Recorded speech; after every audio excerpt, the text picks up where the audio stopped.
Okay, cool. Right, if you had to guess how old I am, how old would you say? Mid-20s.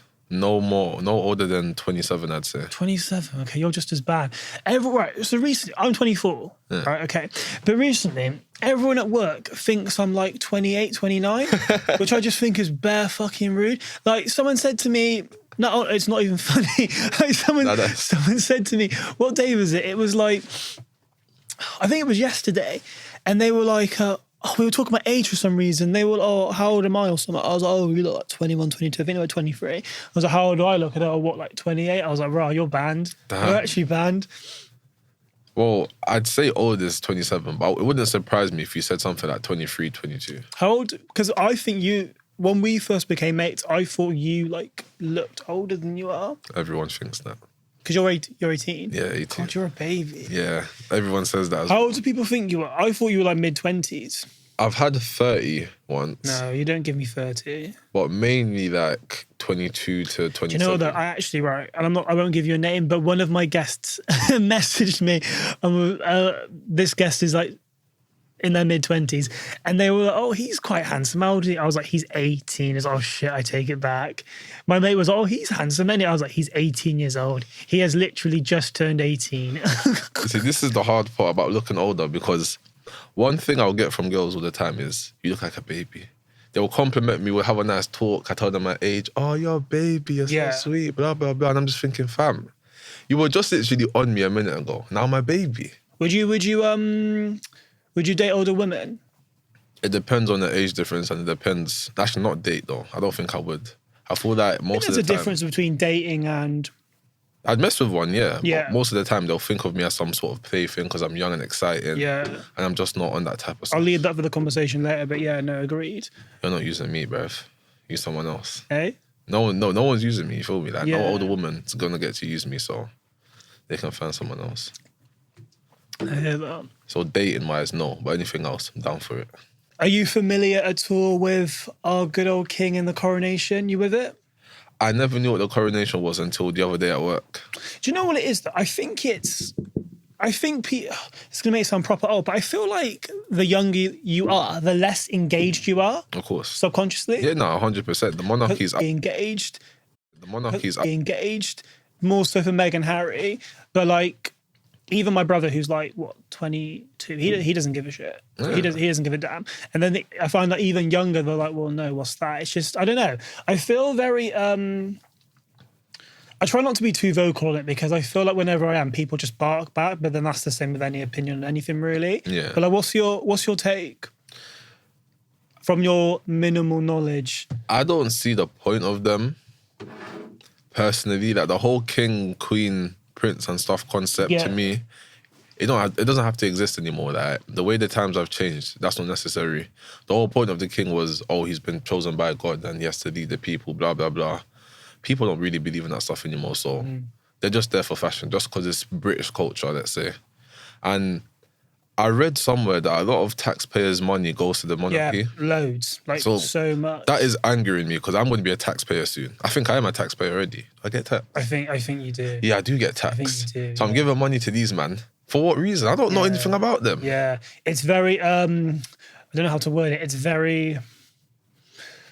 I think because of the current circumstances in this country, right, because we are like the UK, it's actually a bit fucked, because the UK actually makes bare money. Like, we actually make bare money. Never knew that.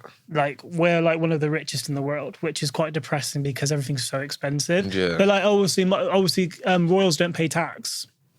Well, they get the tax, don't they? They're not going to pay it and get it. Oh my God, that just hit me right now. So I'm paid, they're not even... We should just abolish it as a whole. We don't really need... Yeah, but how do you, though? How do you... Okay, so my take is, I just think it's madness how much money is put into one family when there's like... Well, I think I saw something the other day. There's like, what, 4 million kids in the UK in poverty? 4 million? Do you get? And I just think... And apparently, it hasn't come out yet. I looked this up earlier. But it's estimated that the Coronation cost between 50 to 100 million. For what, though? I don't get it. Well, personally, I refuse to watch it, because I just think if I watch it, I'm part of the problem engaging. My mum put it on. She weren't even watching Well, it. more for her. She's Jamaican as well. Nah, but this is the thing. She's not even like a proper yardie like that. She's like a half yardie. She can put on the accent and stuff, but she's not full Yeah, on my yardie. mum's the same. And she literally just put it on as background noise because she was on her phone talking. My brothers are on their devices. I'm upstairs. I come downstairs just to see it. And I'm like, bruv, why are you man watching this? None of you are actually watching it.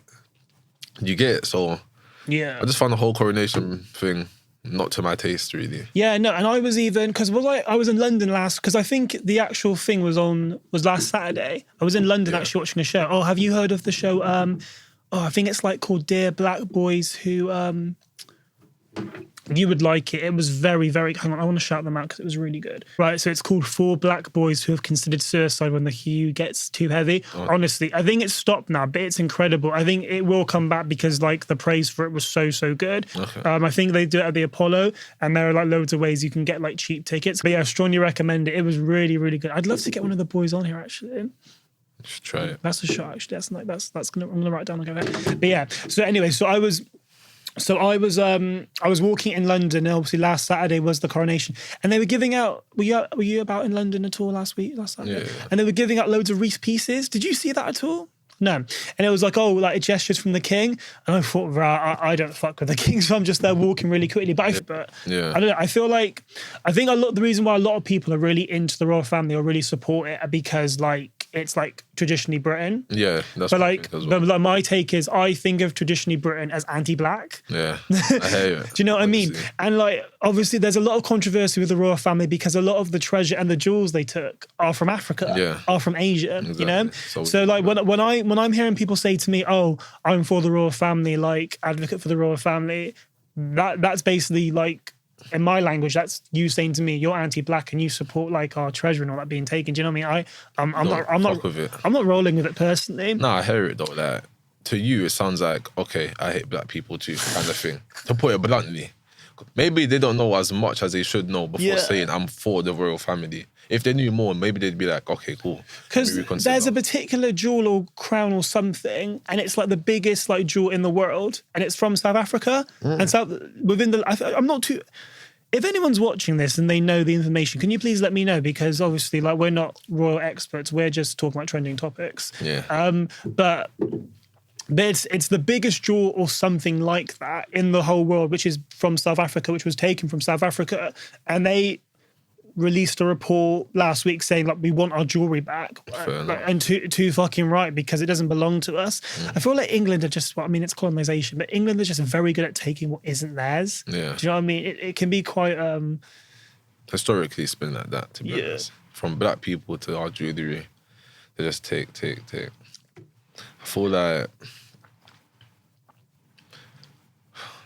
just royal family. I don't really fuck with it. Do you know, let's not waste any more time on them. I do like Meghan and Harry though. I would die for Meghan and Harry. I don't agree with half the things they've done. Like some of it I watch, I think that was a bit silly, but I will like die supporting them. 100. Yeah, better than the alternative. And I think it's really admirable, like being in the family and then deciding to actually walk away and be like, no, this is too much. Yeah. Like, do you know what I mean? It's respectable. And I think it really shows. He really like values like quality of life. There's this thing I always do on the show, but I haven't done it with you for some reason. I don't know why. I was reading through a plan the other day and I thought, we've never done this. What is it?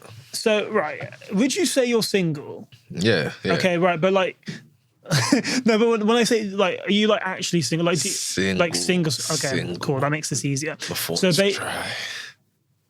Okay, say less. Right, so I like to think of myself as a bit of a matchmaker. Right? Okay.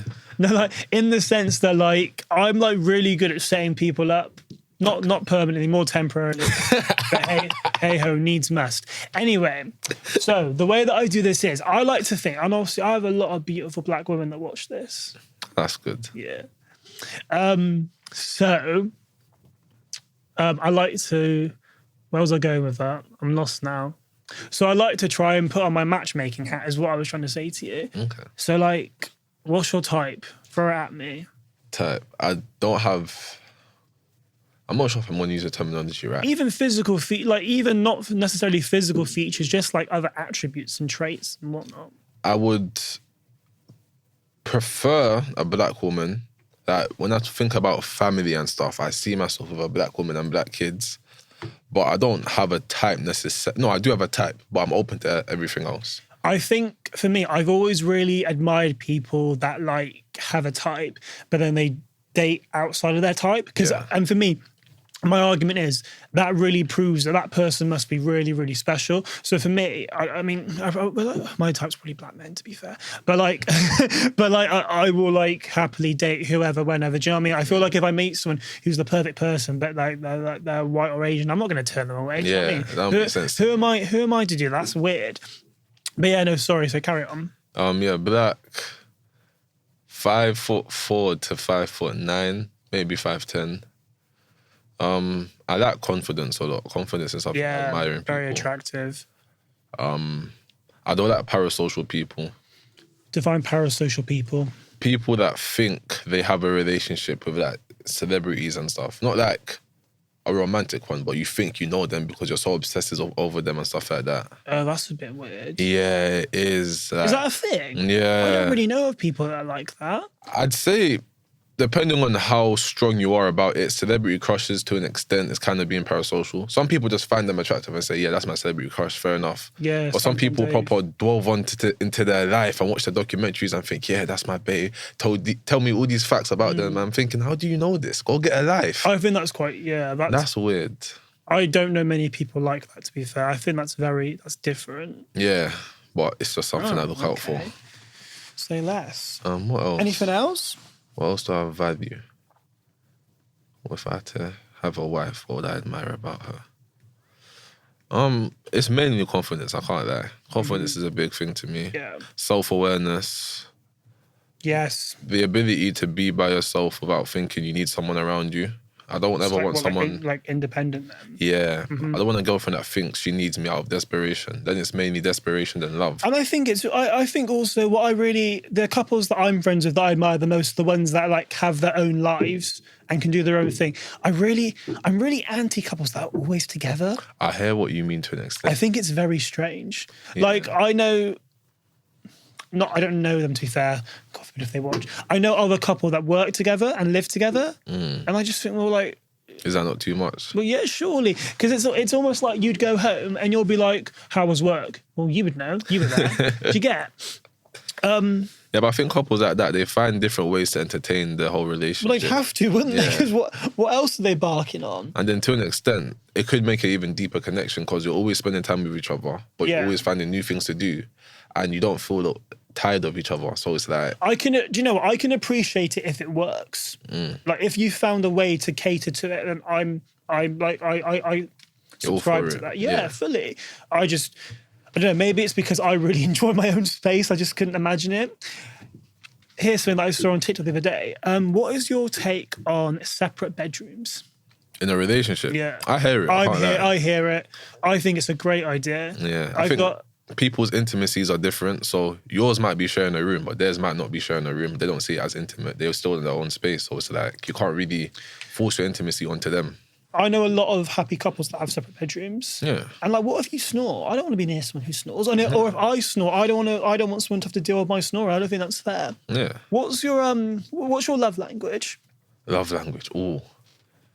Sentimental things. Yeah, sentimental things. Yeah. Attractive. I love that. Yeah. Can you give me an example?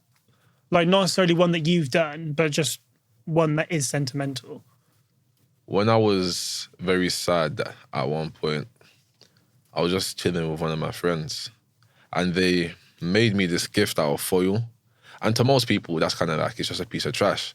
But that meant a lot to me because the timing of the thoughts put in. Yeah, it was like, thank you. I'm going to remember this moment. I remember how you actually treated me during this time type of thing. And I still keep it to this day. Yeah. It's actually just a piece of foil, but to me, it's more than that. Yeah.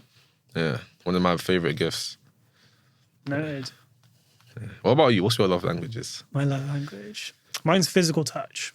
Okay, I hear that. But like touching someone's face or like their hand or like rubbing their leg. Not like... aggressive. Yeah, not too much. Yeah, no. Just like the comfort of being able to touch you. I quite enjoy being like led next to someone or with someone, and like, because I think the most strongest couples and friendships and relationships are the ones where like you can be together like we can be together and we could just be sat on the phones not talking. Yeah, what I mean? And you don't feel like it's awkward. Yeah, it's just like, okay, whatever. Like, but I like to think when I'm with my person, I am single though, so like if anyone's like black and attractive, hit me up. But like, I do like to think that we can quite happily just be like led there doing our own thing. But like, it's like, oh, I'm here, like, enjoying the company. Yeah, I think physical touch, I think, is mine. Yeah. I like the idea of like gift giving, but I feel that can become like quite materialistic. Yeah. So I'm a bit anti it. I hear it. But yeah, I would say physical touch. Yeah. Okay, that's a good one to have. I think so. Have you got anything else? Ladies, I hope you're listening, watching. What else? The thing is, I don't expect a lot, but it just... Probably better that way. Yeah, kind of. But there are specific things I expect that not generally people have type of thing. Do you get it? Like, not a lot of people are as confident as they might appear. And you can really test that in a relationship because some things, your arguments could be a reflection of your own insecurities and stuff. So it really tells a lot about you as a person, if you're confident or not. Some people could be posting their most on Insta and still be insecure. That's why they're doing it. So... Hundreds, yeah. The things I want are kind of hard to find in people, I'd say, from my experience. How do you feel about dating someone who does the same thing as you? That depends on the type of person you are. Like, you could see it as a benefit because it's kind of having someone you care about a lot in the same field as you, improving each other every day. Yeah. And then you can see it as it's kind of too much, or you don't want them to necessarily overpower you in something you think you know. And I don't think that's necessarily a bad thing, but at the same time... It depends how they go about it. Yeah, it really does. I think there's a difference between having the intention to teach you and to like help you improve, and then there's the other one trying to like patronize you and bring you down. Do you know what I mean? I think that there's a very distinct difference. I really like, personally, I think I change my mind quite often. I really like the idea of dating someone who's creative, not necessarily. And I think also, I always want to like make it very clear. I think a lot of people are quite happy being creatives, making creative stuff. They don't necessarily want to monetize off it. I say this all the time because I think it's really important because let's be honest, it's very hard to make money off creativity because everyone wants to be a creator. Yeah. Let's be honest, everyone wants to be one. It's nuts. It's nuts, but it's cool though. I'm here for it because I think after I feel like there was like a massive leap after lockdown. Everyone was like, oh, like F this. Like I really want to like unleash like doing yourself. Yeah, through content creation. For sure. I think a lot of people hopped on that bandwagon. I'm here for it. But I think I really like the idea of dating someone who has some kind of creativity like myself. Probably not directly the same. Yeah.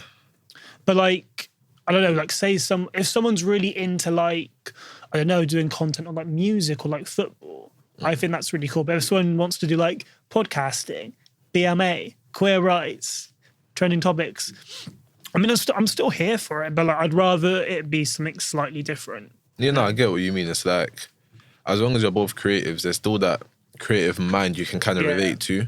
So even if you're not necessarily doing the same thing, a simple dilemma you might have, they could answer it very vaguely, but since they're within your field of creative, no, not within your field, but since they're creative as well, it's kind of like, okay, I get what you mean.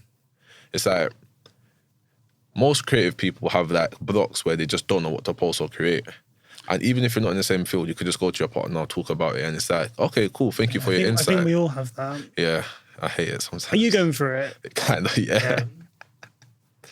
I hate it, but it is what it is. Things come to me. I think a lot of us are going for it. Like, I think it's really important to recharge because, and also when you're like, I don't know if independent's the right word, but also when you're the only person like creating and formulating a lot of your stuff, you have to I think it's really important to take time like out to like rest and all that, because really you can't do it all. I'm sorry, like, I mean, you can't do like a full-time job hustling and then like doing your content like every evening of the week. It's too much, isn't it? Way too much. And I feel like it's hard because we've been given this narrative where we have to be like making content consistently to get on algorithms to do well, but it gets to a point where like your creativity is just like being neglected. You can't think of nothing. So it's actually more, for me personally, I think short and sweet is probably better because it would make more sense for it to be of higher quality and to be less frequent than for it to be every day or every other day, but to not shit be, quality. yeah. Because all you're showing people shit quality constantly. You feel me? So whenever 100. you're on the For You page, you're going to be thinking, why does this guy keep coming on my For You page? He's shit. Rather than once in a while, oh, he's on my For You page again. Yeah, Yay. he's cool. He's funny. He's nice. He's logical. Yeah, I like what he's saying. Yeah. But I think these TikTok gurus give that advice just to make profit. I don't think they believe it themselves. Yeah, those TikTok accounts are proper weird, aren't Yeah. they? Like I don't know why it's on my For You page because I don't interact. But I don't know if it counts as an interaction for my like algorithm if I watch it. No, it probably does. Because I don't like it or anything. I'm just like, oh, okay, interesting. But I don't know. I just think it creates a really false narrative. I think it works for some people. But then I also think there are people, like I've seen it before, where there'll be people who will like make content and do stuff for literally ages and nothing happens, and then like magically one day, like there are people who've been doing, I know there's a lot of TikTokers now who tried YouTube for years and it just wasn't working. But yeah, I know loads of YouTubers that were literally trying to make it for like 7 years and it just wasn't working for them, and then they hopped onto TikTok, and obviously I think once you're big on one channel it redirects it to another quite easily. But yeah, what were we talking about? Types? Yeah, types. Another thing I just realised I need them to have a little bit of weirdo in them. Like they need to be a tad weird. If they're not weird and they're just bare serious, I don't think I can actually relate to them at all. Do you know what I find really not interesting, actually, interesting is the wrong word. Do you know what I find really annoying? Have you ever had it where like, but then you're different because we've had this conversation before. I fancy people from the get-go from what they look like, whereas you have to meet someone and talk to them to fancy them, I believe, right? Yeah. Have you ever had, well, you wouldn't have it, I guess, but I've had it before where like I found someone like proper attractive, right? Like a bit of me to a T, but like they just have no sense of humour. And I'm just there thinking, oh no, they're just like whatever. And I'm like, no, they're actually just pretty boring. They're actually dry. They're actually dry. But there is something that I want to mention, which I saw the other day, though. I think one thing I think is really important is that, like, I think a lot of people are trying to, like, shift themselves to, like, please other people. Oh, people pleasers, yeah. Not even people pleasers. I think, like, for me, I've seen it where, like, people will, like, date someone and they'll, like, pretend to like or to do certain things to, like, gel with that person, and I think that's really weird. No, like because it's not long term. Like there's no longevity. Like eventually, like it's gonna fade out because you can't keep it up. And I just think it's really sad because realistically, I'm a firm believer. Like I think there is someone on the planet for everyone. I genuinely think there is someone who is going to like all the things you dislike about yourselves, all the things you feel funny about. There's someone who's gonna like really like them and have no issue with them. So for me, when I see people that are like trying so hard to like initiate something with someone based on interests which aren't even common. Yeah.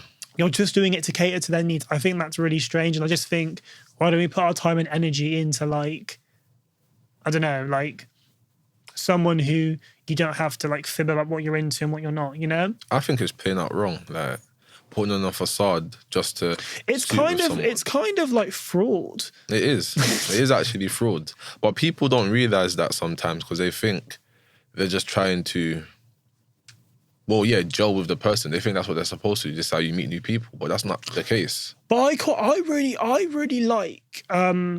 I think it's really cool to be dating someone who has different interests. Obviously, you've got to compensate, which is just given in any relationship. Obviously, it's nice to have some common interests, but I think if it's to the dot, it's a bit too much. Yeah. Like, obviously, I'm not really into football, but I'd happily date someone who's into football because I think, okay, maybe you can teach me something, you know? Yeah. It's good to have a vice versa like that. Yeah. Kind of just collect experiences from relationships and stuff like that. Yeah. But dating someone exactly like you, I think that's a bit scary as well. Yeah. They're probably better off as a best friend. Yeah. It's like with what couple was it? What show am I thinking of? Not the Flanders.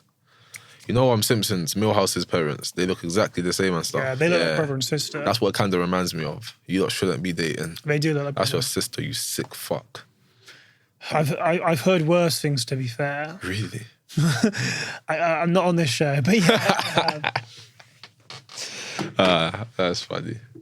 Okay, so this week upcoming. Thank you. Upcoming is Mental Health Week. Yeah.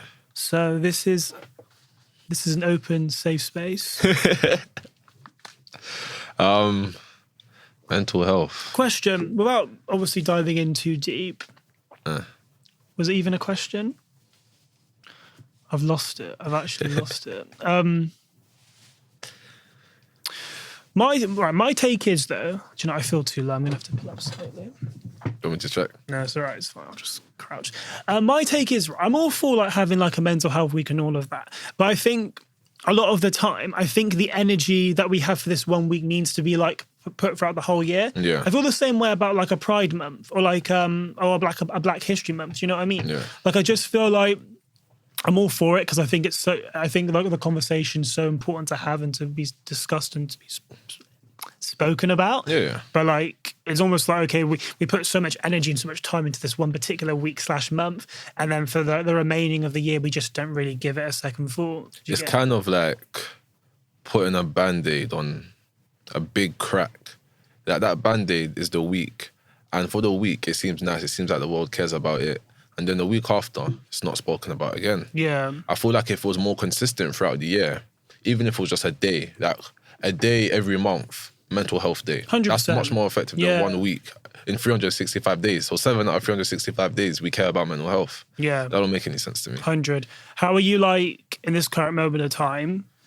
Mentally. Yeah, how you doing? You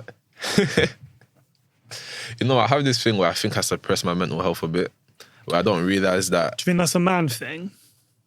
Or do you think it's just a you thing? No, I think it's more of a me thing. I get that men in general do it, but the way I do it, the thing that motivates me to do it isn't necessarily because I'm a man. It's more of, okay, I'm strong, I'll get through this type of thing. Mm-hmm. But it's like, work has been stressful. But do you not think subconsciously that could be because you're a man? Yeah, maybe. Yeah. If you go deeper, then that might be a reason. Mm-hmm. Yeah. But work stresses me. I never realised work could stress me because when I had my first job, it was so chill. But then this job is just stress. Then it carries on to home because once I just argued with my brother out of nowhere. Yeah. And then halfway I was eating. I'm not even angry. I'm not shouting. And I said to him, you know, I'm not even angry. Let's stop shouting. He's like, cool. Yeah.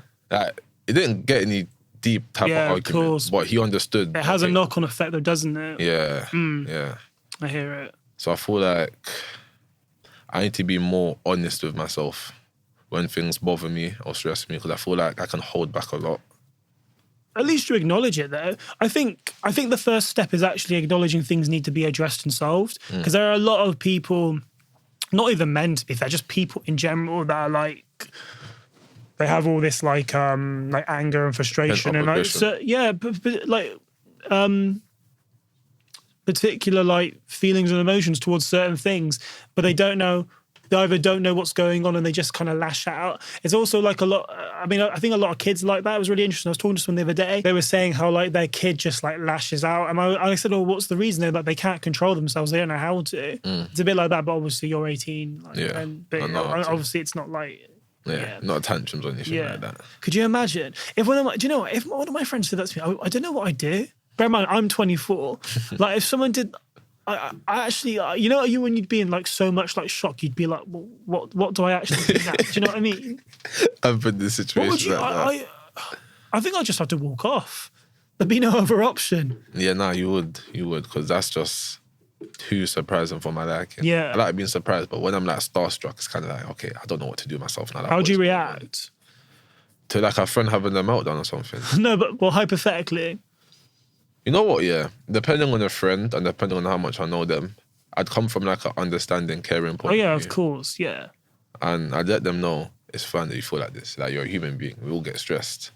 And then talk to them about what's really been stressing them, how it could be resolved. Because after a talk, you don't necessarily fix the issue. You just find new perspectives. Yeah, and I think it's really important to like make ourselves present to our friends when they're struggling. Yeah. Do you know what I mean? Like a lot of people... Maybe it's just my friends. A lot of people don't necessarily want to talk about it. But I think just being able to hear from your friend, like, I'm here, I'm present, like, I'm ready to listen. Because a lot of people don't even want, like, any advice or anything. They just want someone to talk to and to vent to, which I'm quite happy to, like, do you know what I mean, be the opposite, the other end of. But, you know what's funny that you say that? Because this wasn't the other day. This was like months ago. But I have this friend who never opens up. He never opened up, ever. And just because, I don't know, I didn't really ask him why he doesn't, but he just didn't. But there was this one time, it was me, him, and a couple of my other friends. And I think I could tell there was something wrong with him. And then I just had a whole talk with him, like, bro, I'm here if you need me type of stuff. And after just nagging them for a bit, finally opened up. And then the other boys that were there, they opened up as well. Yeah, that's nice. And it was a proper like, we're in a circle talking about our problems one at a time individually. So important. And I felt happy because it's like, at the end he said, thank you, I really needed this. I really needed this, bro. Thank you. Gave me a hug and everything. I think one thing I prioritize when it comes to friends is the way they feel, like mentally deep down. Because I've had people so close to me to the point where if something happened to them, I wouldn't know what to do with myself. Tell me, oh, I've had suicidal thoughts, stuff like that. And I feel like because I'm a content creator now, because of my niche that I'm in, there's more pressure on me from like friends and family, provide like, advice and stuff like that. And the pressure don't really get to me because I'm the type to try to help people I love out of desperation. Yeah, even, of course. I think most, go on. No, it's like, I'm the type to just help the people I love any way, shape or form. You get it? So I always want to try. And sometimes I can't lie. One thing I will criticize about myself, it can get a bit too much. Like I might overstep boundaries sometimes, but I work on it. But you're just learning, but it's trial and error. You can't help that. That's why I don't really take it in as, oh my God, what's wrong with me? It's just, okay, cool. Next time I know, 100. Move more cautious about people's situations. I feel really happy that we're like in a time where like a lot of people feel quite comfortable. Sorry. I feel really fortunate that we're in like a really great time now where like myself, I mean, just like the world as a whole, really, we're really open and really comfortable having conversations about how we're feeling about our vulnerability. Because I think, I don't know about, maybe this is just me barking up the wrong tree, because I've always, especially when I was younger, I've always felt like a bit like reluctant to talking about actually no, it's really weird. So like I actually think I've gone a bit backwards in a way. Like I'm very happy to talk about my feelings if needs must, but a lot of the time can you pass that please? Yeah. But a lot of the time I feel like it's not that I don't feel comfortable talking about it. It's just more like I don't want to burden someone with it. Okay, yeah. Right? And then, but like, it's weird because I feel like I've gone like the wrong way around. Because when I was younger, it was more so... like, I'll literally tell anyone anything, like I'm an open book. And now it's more like, oh, I'm actually kind of selective. Part of me thinks it might be like a race thing in like a weird type of way. Elaborate. So like, I found whenever I've needed like help or assistance with anything, and had to go to whoever, like a healthcare profession, like I think 90% of the time they've always been white. And I think when I was younger, a lot of it was like race-related issues. Obviously, I live in a very, I live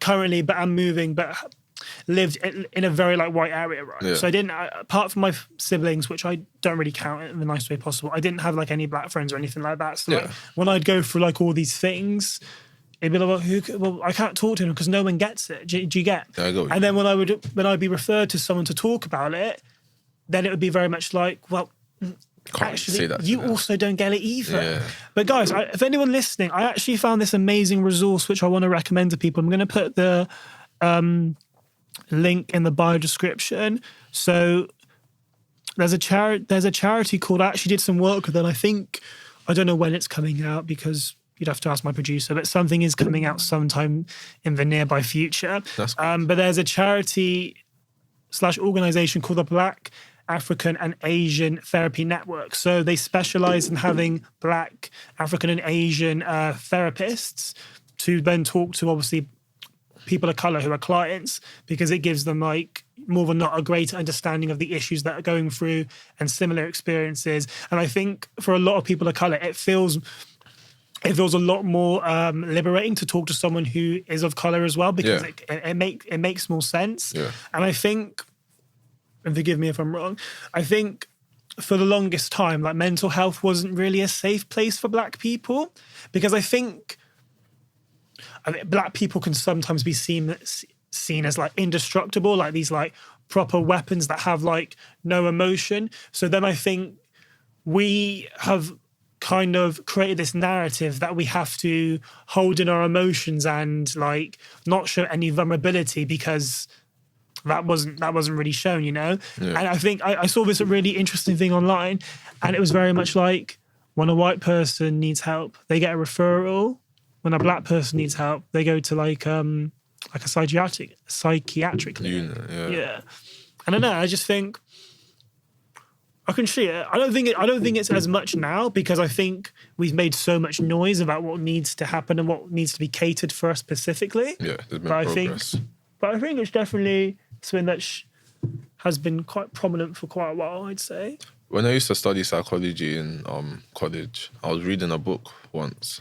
It was like a psychology book. And it basically said the percentages of, what was it? It was some sort of issue.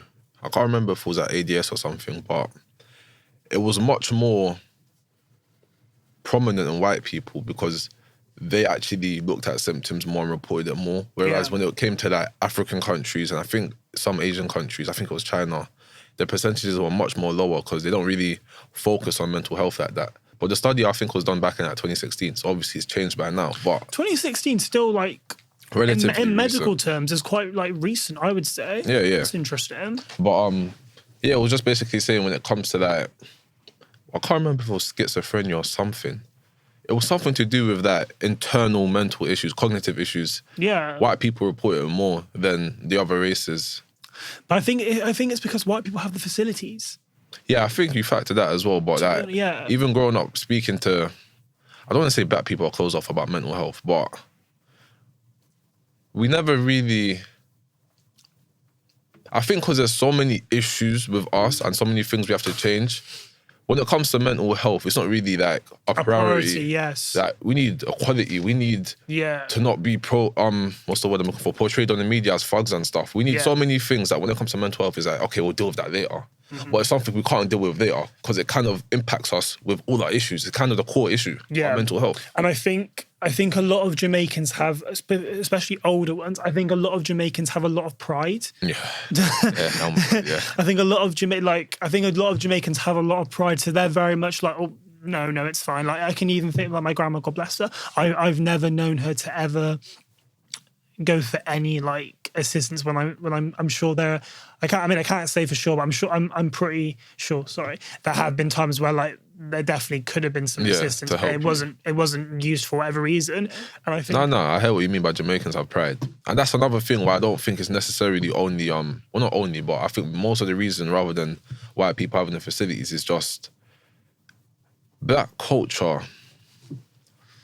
I hate generalizing statements when it comes to black people, but it's like, again, as I said, we don't really prioritize stuff like that, really worrying how you do. No, I think it's shrugged off a lot of the time. Yeah. Because I think when you delay these problems, you're just worsening it for when it goes later along the line. Do you know what I mean? Yeah, no, definitely 100%. I think something else that I really find, something that's really improved my well-being, which I like to do this thing where I try and like evaluate on like what works and what doesn't, because I think I spent so long trying to like suppress it and avoid it, and now I'm like, well, no, like, do you know what I mean? Like I deserve to like have facilities catered for just as much as any other person who's around me. Damn Skippy. Sorry? Damn Skippy. Like, yeah, you do. Yeah, sorry, no, my hearing's like going, it's because I'm old, innit? Got grey hairs coming as well. No, I actually have one the other day, but I was having such a stressful day and then it just popped. I have so many. Do you? Yeah. Do you get it from stress, do you reckon? I don't. I've been having them since I was young. So if I've been stressed since I was young, then I need to go get some next type of therapy. Or hair dye. Yeah, or hair dye. I can't lie, I like grey hair. I'm planning to have grey hair when I'm old. Cool. Yeah. Let's hope it doesn't fall out though. Oh, gosh, has your dad got hair still? Oh my God, I hate that you asked that. No, he don't. His hairline started getting messed up. Oh dear. I think he says it's because of stress, but nah, man. Nah. Because if I see my hairline like that, I'm going to get stressed. And then I can't blame stress, it's just my hairline. It is genetic as well. Yeah, I know. Dear. I know. So something that I also found that really like affects my well-being is like my circle. Because I don't think, I think this is really interesting. I don't think people talk about this enough. We don't give negative friendships the same energy we give negative relationships. So like, usually more than not, unless you're like a mug, we genuinely, like if you have an unhealthy relationship romantically, people bin it off or people call it out, but we don't really have the same energy for friendships. I think that it's more so like, oh, we'll take a time out, we'll avoid them for a bit, but we don't actually end the friendship. Do you know what I mean? Yeah. I made a very conscious decision last year to cut out people in my circle that I thought, do you know what, like, I actually don't feel good around you. Like, when I see, like, because when I see my friends, I want to feel, like, liberated. I want to feel, like, happy. I want to, like, have a laugh. Do you That's get? how you should only feel. What's the point? Do you mean, like, jobs and all that are miserable enough? Why do I need it in my friendship circle as well? Yeah. And I can remember, like, coming back from some get-togethers and just thinking that I really didn't enjoy that. So I made a really conscious decision then to, like, just cut people out. And I think a lot of people cater so hard to fit the needs of other people that we don't, like, prioritize ourselves, which means that we kind of sacrifice our own wants and own needs and neglect that in order to, like, help other people. And it's like, well, no, I think it's so vital and so like I don't know, important to, like, put yourself first and to, like, have, like, a sense of awareness that, do you know what, if someone is putting you through, like, hardship, unnecessary hardship, when they're supposed to be your so-called friend, like, if that's not a sign to, like, bin, I don't know what is. Yeah, no, I hear what you're saying. You know? Like, there's sometimes you have to put yourself first and realize that you can't be living your life based on how everyone else thinks about you. Yeah. Then you just have bare dumb people's opinions building your character, and then you end up dumb or depressed, and it's like, I've wasted my life. And I feel like, especially during secondary school, and I'm not really sure about Cody. Cody was different. How you view secondary, how you view your secondary could really determine how you view the rest of your life if you haven't taken time to actually change. You get what I'm trying to say? I do. I was speaking to an old school friend about this, actually, and she was saying, I feel like the way that she was talking about how I've changed and stuff. And I'm just like, yeah, you have to grow up sometimes. And she said something along the lines of, yeah, because I feel like some people, when they go through bad secondary school phases, like, if your whole secondary school life was shit, by the time you get older, all you're going to do is view life as shit. And a lot of the time, your whole secondary life might be shit because either you're bullied for no reason. Every secondary had that one kid that was just bullied for no reason. Yeah. Or you try too hard to please everyone around you, and it's kind of like, who are you now? You feel me? Because when you leave secondary and those people aren't here, you're just going to take their baggage with you, go on to, like, work or something, try to please people at work. You got their baggage, and it's like, you're just walking around with bare baggage. Like, it's too much for one person. It is. And I think it's really important to be selfish. Yeah, very. Oh my God, I was talking to my friend about this. Be kind to yourself, you know? Put yourself first. Literally. I think there's too many negative connotations around selfish. Like, when you hear the word selfish, you think, oh, this person might be mean or something. But it's literally just putting yourself first. Who else are you going to put first in this life? And I feel like if you need to put yourself first before you can help and assist others. Yeah. Because if you're not helping yourself, what's the point of helping others? Well, yeah, what is the point? What can you do? You can't barely help yourself. How are you going to help my man over there? This is Being selfish is vital in life. That's one thing I learned when I started reprogramming how I view things, let's say. Or just changing that. And is that, like, a new, like, active way of, like, not learning, but what's the word? And would you say you've put that into action then? Yeah. For a while now, but, like, there was one point in my life, I think I remember, it was after a breakup, and I thought to myself, okay, I'm not going to do well in Coddy. I've just been broken up with, so I feel like I bum a bit. Let me actually do something to change, innit? So I started reading, and then down the line, content creation. Now I'm here in a podcast room, but it's like... Yeah, fair. I think it was like the 1st or 2nd of January that made me realise, okay, you need to change if you want to actually enjoy your life a bit. Of course. So, yeah. And the first thing of doing that was being selfish. Just being around people actually, like, accepting energies I think will benefit me. Yeah. Moving away the negative energies. It's like, putting yourself first might sound selfish to people who are kind of insecure and think they're not worthy of putting themselves first. But don't listen to people like that. Listen to people who can relate, because people who can relate are the best people for you. Of course I'm going to put myself first. It's me. How am I going to live life if I'm not the main character? 100. If you become some back character for someone else, some background character, nah, man. It's my life, my story. And I'm writing it. Claim it. I've only got one trending topic this week. Okay, so I'll read it to you. So, Robert De Niro, not surprised he had a baby at 79. How can you not plan this kind of thing? Actor shocked fans on Tuesday when he unexpectedly announced he had become a father of 7. Damn. Proper yardie. Like, At what point does the snip become mandatory? Nah, you know what, yeah. Because I'm sorry, but like no one should be having babies at 79. Mate, all I'm gonna be thinking about at 79 is who's wiping my ass and who's cooking my dinner. Yeah, nah. Do you know what I mean? Like, realistically, my man, he's not gonna see his kid graduate. He's not gonna meet his kids. I don't subscribe to it. I just think it's wrong. I see the wrong in it in the sense of messing up the kid's childhood a bit. Even though he's going to be rich and stuff and well off. And I can't really speak for rich kids because I'm not a rich kid. But for that, you still need that parent connection, that family type of connection. And if you don't have it, it can make you view life in a much different way. Unless you kind of work on it when you get older. But most of the time, I think it's really important to emphasize that like money, not that I have money to be fair, but I think that money doesn't equate to happiness. Yeah, no, I get it. Like you can have millions, but not have your dad. Yeah, I'm alright. I feel like with the whole money can buy happiness. It might find a way to make you happy, but not necessarily buy happiness. It's not long term. And when people say that some things money can't buy, literally a dad, you can't really buy that. So by the time you're 18, he might be dead, and you're like, bruv, my dad's died at 18. I've got millions, but I'm sad. What do I do? He'll be dead before he's 18. That's the most scary part. Probably by the time he's 10. God forbid, he'll though. be dead before he's 18. You all right? Yeah, sorry, there's just another booking. Yeah, no, we're just about to finish. Sorry? Yeah, we will go like 2 minutes, that's all right. Yeah, Okay. All right. Thank you. Right, okay. How do we wrap up? What was the last thing on there? Something about him being dirty with... I can't remember now. Well, I'd say